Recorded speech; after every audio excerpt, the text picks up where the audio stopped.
ഇതാ വന്നുകൊണ്ടിരിക്കുകയാണ്. എന്റെ ശരീരത്തിൽ കയറാൻ പോവുകയാണ്. കഴിഞ്ഞു.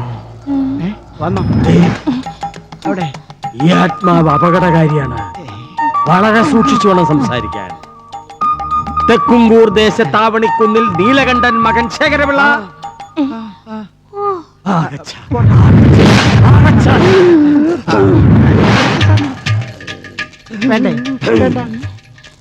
എന്തുട്ടാ കന്നാലി നടരാജ?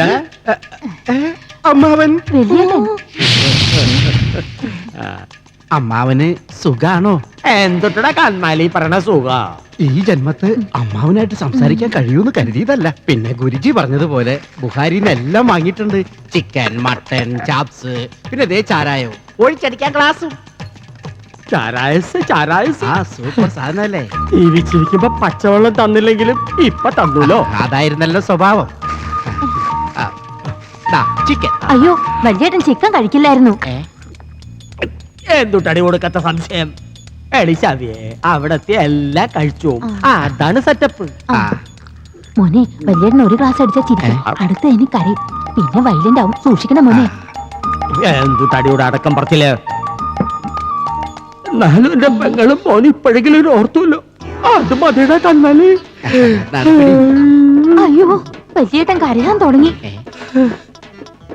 എനക്കിപ്പോ കഷ്ടപ്പാടാ. എന്തുട്ട് കഷ്ടപ്പാട്? നിന്റെ മോളെ കെട്ടിക്കാൻ ഓടിയടക്ക.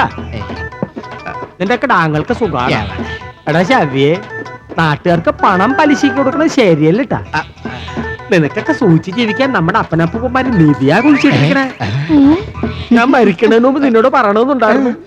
ജീവിച്ചിരിക്കുമ്പോ നീ നിന്റെ കെട്ടിയവന് ലേശം കഞ്ഞോളം തന്നിരുന്നെങ്കിൽ. ക്ഷമിക്കണം. മതി മോളെ മതി. നിന്റെ ചിക്കൻ ടേസ്റ്റ് ചെയ്തിട്ട് എനിക്ക് കരച്ചിലടക്കാൻ കഴിയില്ലട്ടാ. കൂടുതലേ അമ്മാവന് മൂന്നാമത്തെ അങ്ങോട്ട് പിടിപ്പിക്കും. എന്നിട്ട് പറ ഇവിടെ നിധി കുഴിച്ചിട്ടേക്കണേന്ന്.